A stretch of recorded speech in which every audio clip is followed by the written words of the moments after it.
now, this is Nights with Peter Grubby Stubbs. Good evening to you. Good to be with you. Dennis Walter is back next week, of course.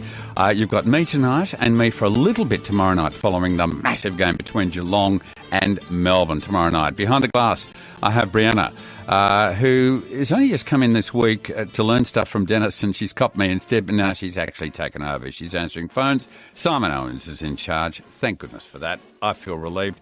And we've got Taylor as well. And plenty to talk about today. I'm going to catch up with Craig Gabriel with a Wimbledon update. Bit on. Nick Kyrgios, has he been in the news? Yeah, apparently he has. And he's playing a game of tennis as well. Glenn King, University of Queensland Institute for Molecular Bioscience. Regarding the funnel web spider venom that could be a key to preventing damage from heart attack and stroke. The trouble is, if you get bitten by a funnel web, you have a heart attack and a stroke. So that's going to just cancel each other out. Dental health with Dr. Larry Benge, of course, from Next Mile. Wednesday nightcap with Andrew McLaren, Philip Brady. I'm looking forward to that already. Plenty more. The quiz, can we fix it? Lots on. Love your calls, 133 693, right throughout the evening until 12 midnight. And then it's Captain Midnight himself, Tony Moclair, takes over then. Sitting in front of me with the news of the day, however, is a good friend. He's a Monash councillor, and his name is Theo Zagrafos. And Theo, good evening to you. G'day, Grubby. It's great to be with you. Good to be with you today. Now, it's a bit of a special day for you today. Look, you've been talking about it since you got in. Get it off your chest. Come on, Theo. Well, as a local councillor, yeah, someone that's interested in politics, you think that my heroes are, Robert Menzies sure. or John Howard or someone like that. Yes. But of course, right, yes. It's the one and only Sly Stallone. Really? He's turned 76 today. He doesn't look a day over probably 66. No, going all right. But, I heard they were talking about this earlier, I think on the afternoon program, and I just think he's had such a great life and career. And when he was my age, 33, that's when he had his big break with Rocky, and he spent 15 years before that as a struggling, actor. And he made it, and it's been, a roller coaster. He's had his ups and downs as an actor, and as his bankability as an action hero. But I just think he's still going at it, and it's a great story for anyone that wants to break into the way that he did. Good hero, birthday today. Good on him.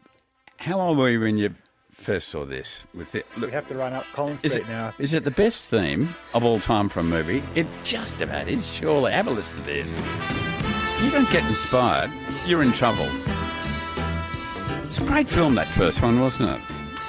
Yeah, look, that is, you can basically do anything after you've heard that. I mean, I'm motivated to, as I said, go up Collins Street, go for a run up to Spring Street steps, I guess. But the music is amazing. The music itself is, worthwhile. But the movie, I think, for me, and I've said this to my children, is, it's all about what do you want in life, what do you want to achieve. And for Rocky, it was about he just wanted to go the distance.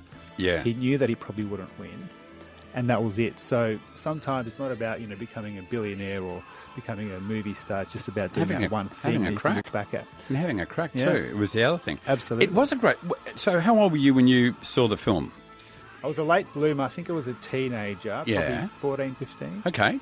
Did somebody show it to you, or did you think, I'll have a look at this? It was on for some reason. No, I just came across it. I think I had heard about it, as a young child. I heard about it, but never saw it. And then I saw it and just... it was amazing. And, of course, then he went down the route of sequels. Oh, look, we've just done Rocky 50. And that's okay. He had to buy the dog back. So he had to make a bit more money. But, look, I think, for me, it's not just the one movie with Sly. And I know that there's a perception of him, but if you actually look at his whole sort of career, he's directed films. He wrote most of the scripts on the Rocky films. And he's had other issues in his personal life as well, and I think he's proved a lot of people wrong, and that's where I get a lot of inspiration from. And what about the Rambo movies? The Rambo ones are not really, I would say, in my sort of top 5 or so non-Rocky films, but definitely, those type of action films are I guess, interesting, but I'm more of the ones that you don't hear about. So the sequel to Dancing, what's it called, Saturday Night Fever. Yeah. He directed that. That's I'm not saying it's one of his best works, Yeah. but those type of films that maybe don't really. I think he was with Dolly Parton in a movie as well. That's right. Copland. So they had an ensemble cast: Robert De Niro, Sly Stallone, and a few others. And some of the more recent work has been quite good as well. After that sort of break that he had in the sort of late 90s and early 2000s, where he sort of was struggling again, and then he made Rocky Balboa, which is the sixth film in the series. So, yeah, look, it's a good hero, because I reckon with that film Rocky, if Sly Stallone had done that and that alone, that would be enough. It was almost like when I first saw, it's funny, I was talking to Shane Jacobson last night. He's doing Hairspray here in Melbourne at the Regent in August with a terrific cast. And I was talking to him, remember his film Kenny? It just came out of, what's this? Yep. And he got around to all the publicity, and, you know, I'd known him before that because he'd done a bit of radio. He came into us as Kenny, and it had the lisp and the whole thing. If he'd done nothing else but that, and he's resisted doing Kenny's number two, which was the number twos, which is the obvious thing to do. But if he'd done just that, that's an iconic film, an iconic Australian comedy. But Rocky is Rocky 1, I reckon. Look, the sequels have been great fun, and you know, the Russian guy and this guy and Sons of, and you know, all that. They're great, terrific. They're terrific. But that Rocky film was fantastic. I had to sit I think he was 14 at the time, my grandson. I said, look, you have to sit down and watch this film with me. And I'm going to play it on an old-fashioned medium called a DVD. Look at this, son. We put it in and we press a button. Still have one, do you? There we go. Yes, thank you, Theo. Thank you for the reminder. And a CD player as well. I could go on. I have got a VHS player. That's in the train room. I digress. But a wonderful, impactful film. And that is a very inspirational film to show your kids too. Yeah, look, as I said earlier, the key message of it is, I think, very important. But also it's the backstory of how it came about to be produced, right? And at the moment, we're going through a period where even The Godfather is, there's a show called The Offer, which I haven't seen yet, but it's all about the making of it, right? Yeah. I reckon if you made a film about Stallone's life, you'd have a pretty good content as well. You could be the man, Theo. Well, you could be the man. I'm not that creative. I'm more a book. Gee, he's a good hero to have. But definitely, Grubby, I think those type of stories about, you know, competing in a very competitive industry, I think can sort of be adapted in many different lines of work. Absolutely. Good for you, Theo. I love it. School holiday dates could be changed. Now, this is some news of the day. Sly Stallone's birthday, 76 news of the day. We've taken up a bit of time talking about that, but when you think about it, it's a fascinating chat, and thanks for doing it. 2026, the Commonwealth Games. What are your thoughts there? Well, you wouldn't want to have a holiday booked for the school holidays in 2026 at the moment, would you? But look, I think it makes sense to have the availability of the whole family to be able to go to the Commonwealth Games during the period that they'll be here in Victoria. There was also some discussion about where the opening ceremony would be. And I think the opposition today announced that if they were elected to government, they would have it at Geelong. The premise is that they're regional games. They should be a couple of marginal seats down that way. I'm sure that there are many marginal seats in regional Victoria and in Geelong and the Bellarine. But my personal view, Grubby, I don't know what you think, is that, you know, the MCG, as we know as Melburnians, is the heart of Australian sport. Look, I think it pays respect to the games themselves. Yeah. I mean, look, the Commonwealth Games aren't the Olympic Games. We know that. And it's a bit Mickey Mouse, and they're in Birmingham, you know, next month and all the rest of the stuff. But it is big. And when it was here in 2006, the opening ceremony was at the MCG, and we had Barassi walked on water. The Queen was there. There was the flying tram. You know, there's a bit going on. It's pretty fantastic. And this is and I know that the Cardinia Park, I don't know what it's going to be called by 2026 by then. Cardinia Park's a fantastic stadium. I went past the other day on the train and reconstructing, and it's going to be a wonderful, wonderful stadium, and they should have events there. But opening ceremony, I think, is the G. Yeah, look, I mean, I have no issue with the rest of the program being in regional Victoria. I don't know what the capacity is at Cardinia Park these days, but it wouldn't be anywhere near 100,000. No, it's going to be closer to 50, I would have thought. Yeah, 35, 40. Something.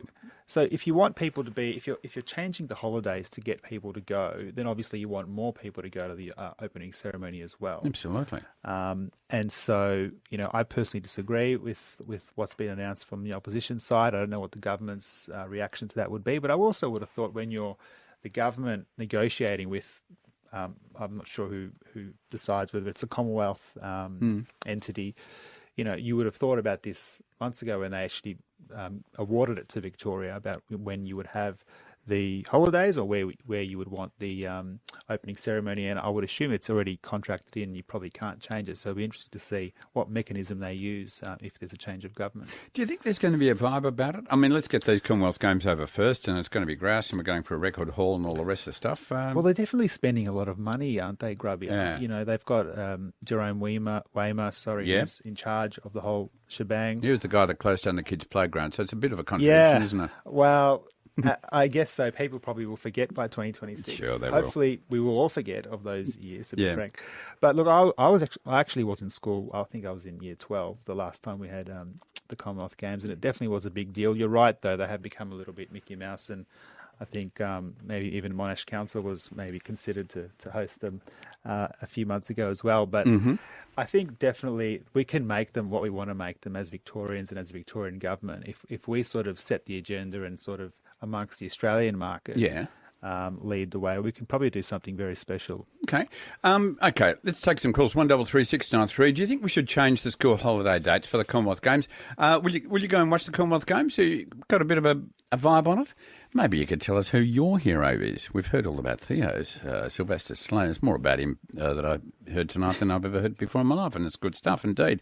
133693 is the number to ring. You can email me, nights@3aw.com.au. If you want to give me a text, you can do that too. 0477 693 693. All lines are free. We'd love to hear from you. Plenty more to talk about. Theo Zagropoulos from Monash. He's a Monash councillor. He is here, and we are discussing the news of the day. Your calls anytime, 133693. 693. How are you feeling about the Commonwealth Games, and do you think the school holiday date should be changed? Have you got a hero? Sylvester Stallone. He's been all over it. He's 76 today. Fantastic, Theo. Love it. We had a call, but is she still there? Is Sarah gone, or is she shot through? Oh, she's coming back. Okay, fine. Good news for the restaurants, and we have got a great reputation here, Theo, haven't we, as far as restaurants go? In Melbourne and Victoria, absolutely. It's big news, Gimlet. Yeah, well, unfortunately, I haven't actually been to Gimlet myself. Obviously, I frequent a lot of local restaurants in Monash, but you know, the top 50 restaurants in the world, and number 84 is Gimlet. So well done to the Gimlet team. How did they get 84? Well in the done top 50? to the list makers for getting 100 into 50. That's pretty good match, isn't it? That's good work indeed. That's when you think of how many restaurants there are, just in, all right, let's go. How many restaurants in Oakley? I mean, 70 at least. We've got restaurant to be 84. That is sensational. Yeah. Yeah, it just shows that little Australia does punch above its weight using a Rocky analogy. And so we've got a lot to look forward to, and hopefully next year we get a few more in the top 50. I think it's an absolute credit to us, because we have got restaurants now. You could name just about any suburb in Melbourne, and this is something you couldn't have done, say, 50 years ago, because it was always close to the city or South Yarra or something like that. You go to Glows, I think it was, in Toorak, or Florentino in the city, or Fanny's in the city, and there's a handful of really good, classy restaurants just in and around South Yarra and so on. But now you can go to any restaurant anywhere, and regions as well. Where's the best restaurant you've eaten in? What is it? It's actually overseas. It's not in Australia. Where is it was in Paris, and I can't remember the name of it for the life of me. I should probably text my wife and ask her, but it was on the main Champs-Élysées road or street. Yeah. And it was a really famous one. So this is where people go to, and it was just amazing. Was it part of a hotel? No, it was a standalone restaurant. It'll come to me in a minute. What'd you have there? We had a bunch of things, some really nice pastry type thing that I forget what it was called, and some nice cheeses, and the wine was absolutely amazing. Was it lunch or dinner? It was dinner. Okay. Yeah, it was my wife's birthday that day, so I had to pull out the. Was it a surprise for her? No, did she know? She had a say. The bill was a surprise. So the bill was quite substantial. Did she pick the restaurant? Yes. Okay, you can go Hungry Jack's or this other joint. I've heard it's all right. I think Hungry Jack's in Paris is Hungry Jacques. Hungry Jacques is, yes. So she picked this one, and it was that good. Yeah. What about here in Melbourne? Well, of course, there's a number of good ones down in Monash. Here, I've been to, what's the one in the Rialto? I forget what it's called now. Sean Bennett's, the Vue de Monde, I think. Oh, Vue de Monde, Yeah. that is I fantastic. haven't been in maybe 3 or 4 years. Yeah, probably dinner just and a show. before COVID. Vue de Monde, I went there years ago. I think it was my daughter's 30th, and she's 40 now. And it was great. And it was the first time I'd been out and people were taking photographs of their food. I thought that was really weird. But I reckon the best restaurant I've ever eaten in is Bray. Oh, yeah. In Birregurra. Yep. Dan Hunter's restaurant. Hunter, yep. That's unbelievable. I mean, anyone who can combine parsnip and ice cream, and it tastes great, and it does, Yeah. and it's you go there, and it's dinner and a show because the kitchen's sort of open. You can see what's happening, Right. and it is just fantastic. And all the food is locally sourced, and we are so lucky in Australia to have, we are a food bowl, the best food going around. I was at the South Melbourne Market today, and you just look at the quality and the content of and the types of food, and this is where multiculturalism, been just all these different foods, and you can get anything. And the pride that goes into it, those people that have those stalls at South Melbourne and other markets around Melbourne, it just is good. Their whole, I guess, focus in giving that variety and that quality to their customers. Yeah, you go down, one of the made food aisles, and you've got these fantastic seafood places like Aptus, and then there's another one we go to called Rita's Coffee Nuts, and Rita's been there for a long time. She has got more product than you can shake a stick at, and it's all good, and it's all there, and it's plentiful. And I love doing that, and it just makes you think, how lucky are we? And then Emerald Deli across the way from her, and just wonderful food. We're very lucky. We're very lucky. But the best restaurant, we'll take calls, 133, line's free, 133693. What's the best restaurant you've ever eaten in? And where? Was it around here? Was it in Melbourne, regional Victoria? Wouldn't be up in Sydney. They haven't got much. They can't even make coffee up there. What do you do? Well, you can't sit outside. It never stops raining. And they don't understand AFL either. So, it wouldn't be there, but it would be here, 133693. What else is on your mind? Well, of course, I had to. I drove in today, and the petrol prices, Grubby, are just still stubbornly staying up at $2.30, $2.40. In fact, the other day, I went to a council event. This was on the weekend. My wife took the keys off me. She said that you're spending too many hours using the car to go to work things. It's just not feasible financially. $2.30, you only get 78 cents in the dollar back from the tax office if you were to claim it. So I thought that's never happened before. And I disagree with the sentiment because I think it overall it helps us to be out in the community. But I don't know where this will end in terms of, we're just going to get to $3, and then the excise is coming off in a few months as well that the government gave us the reduction. So that's what's on my mind, and also just the general, I guess, the economic factors, the construction industry as well, and all the other things. It's quite incredible. You wonder with the prices, will this make people actually stop driving, or will people say, well, look, I've still got to drive, I'll just have to cut back somewhere else. Maybe you won't be going for that best restaurant. We're not going to Paris anytime soon. No, and it won't be Paris for us. Yeah, I mean, people have got to cut back somewhere because inevitably, when you fill up at the pump and you think, geez, $2.25. Oh boy, that's and you fill your tank and it's now every time it's over $100. But you're driving. What do you do? It's just one of those things, and chasing around prices, they're all up. It's just extraordinary. And it's just going to keep going up and up and up. Let's take a call from Joe. Good evening to you, Joe. Good evening. How are you? Good. Best restaurant you've ever eaten in? Place called Tour d'Argent in Paris. Gee, another one for Paris. Another one for Paris. Whereabouts is it, Joe? Just in case I'm telling someone to go there. It's on the River Seine. Yeah. And apparently, it's been around since the 16th century. Yeah. Okay. And it's in the building. I think it's on the 5th level now. It started on the ground level. Yeah. But it's moved this way up, and that's where it is. Magnificent views over the river, over Paris, and the food is just extraordinary. And more extraordinary was the service. It's the most impeccable service ever experienced. Okay. So it wasn't just the vibe of the thing. Here we are in Paris. It's all, fabulous and everything tastes good. It was that good, Joe. It was really that good, and something else about it, I didn't realise that you had to wear a jacket to get in. Oh, right. Like a structured jacket or a bomber jacket with club colours on it? No, it just needed a suit-type jacket. Yeah, And, structured jacket, yeah. When I got there, I wasn't wearing one, and they told me, and they said, just give us a moment. And this incredibly beautifully dressed lady came out with 5 different jackets my size and offered them all to me, and I picked the reefer one. Gee, that's not bad. Did you did you almost walk out with it still on, or did you have to give it back? No, I did have to give it back. Yeah.